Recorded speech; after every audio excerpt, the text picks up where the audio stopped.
Bonjour à tous, ici Greg alias GTechFPV de la Team Taras. Aujourd'hui on se fait une petite mise à jour du RXSR, alors un petit tuto, c'est pas de trop. Il est livré avec une nappe de câble classique dont tout est identifié sur la notice. Comme celui-ci est tout récent, il y a certaines choses qui ne fonctionnent pas correctement, comme a priori le retour RSSI de télémétrie. Pour cela, il suffit juste de faire une simple mise à jour. Nous allons le faire ensemble. Remplacez la nappe connectée au départ dessus par la nappe pour la mise à jour, qui est fournie d'ailleurs dans le package. C'est une simple nappe avec 3 fils. On prend un ordinateur et on va donc sur un navigateur internet pour aller sur le site de FrSky. Nous allons sur l'onglet Download, puis nous allons choisir notre récepteur RXSR.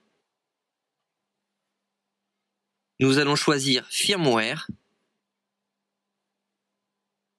et télécharger la dernière version qui permettra notamment de bien le gérer avec les scripts LUA. Téléchargez ce fichier et sortez votre radio. Cette mise à jour va être faite avec la nouvelle QX7. Connectez la radio en USB comme d'habitude.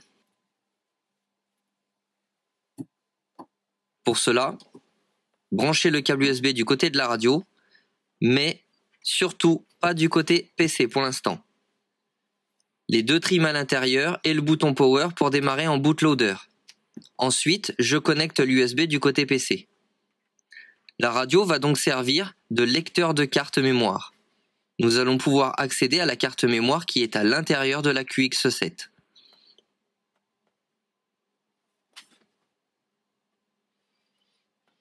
Dans la carte mémoire, il y a un dossier qui s'appelle Firmware.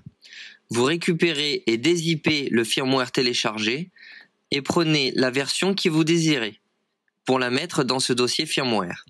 Il y a deux versions, EU-LBT et non EU. Choisissez celle qui correspond au firmware que vous avez dans votre radio.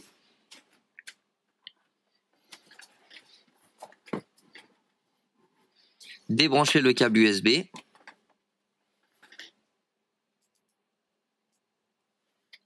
Et redémarrer la radio de façon normale.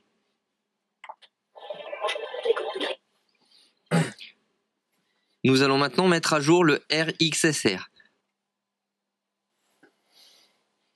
Pour cela, connectez-le sur le port SmartPort de la QX7.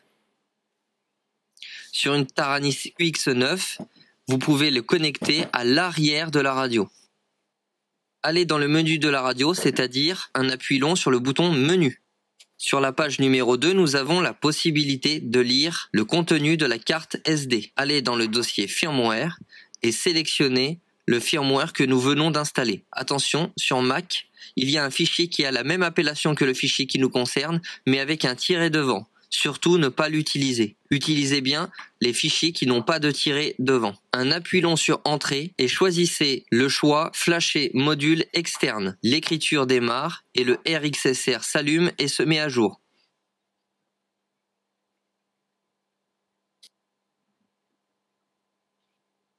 Une fois terminé, vous pouvez débrancher, arrêter la radio et remettre la nappe d'origine pour pouvoir faire le montage à l'intérieur du drone.